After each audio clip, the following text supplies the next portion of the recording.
Čaute, vítam vás u nového videjka, v ktorom by som vám chcel povedať taký krátky príbeh, že ako som si zničil dva úplne nové spojkové valce. Lebo ako môžete vidieť, auto je zase už 3 dní nepojazdné, pretože mi vytekla celá brzdová kvapalina cez spojku. No a ukážem vám to len. A to bude asi všetko v dnešnom videu, len tí, ktorých to zaujímalo, prečo tá spojka nejde a stále blbne, tak dneska vám to vysvetlím. No takže ja som si valec rozobral dneska a prišiel som na jednu zásadnú vec a úplne jednoduchú, lebo v podstate za všetko si môžem sám. Rozobral som valec a navonok vyzeralo, že je všetko v poriadku, ale po vybratí som zistil, že neviem, či to je vidno. Pozrite sa, ako je táto strana celá vydretá. A keď ho otočím o 180 stupňov, tak táto je úplne celá hladká. Tu je vydratá gumička, z tohto uhľa pohľadu to vidno. A tu gumička presahuje ten valček. Takže ten valček mi celý čas križovalo a vydrelo mi toho z jednej strany, aj keď mi to je úplne divné, že čom sa to stalo, že akože že tak dokáže takú vyleštenú oceľ vydrať. No ale keď sa pozriem dovnútra valca,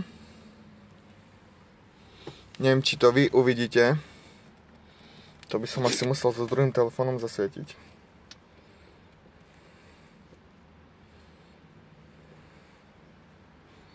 Tak je vydratý od ako keby spodná strana, vidíte, tá spodná strana. A keď som mal valec namontovaný takýmto smerom, hej, a tá spodná strana je vydratá, to znamená, že ten valec mi celý čas križovalo.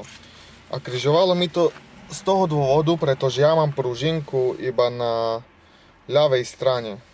A keď ju mám na ľavej strane, tak mi s valcom robilo pravdepodobne to, že v kuse ho do jedného boku križovalo a na tú druhú stranu ho vydrelo. Bola asi nerovnomerná sila, keď vracalo valec s tými dvoma pružinkami.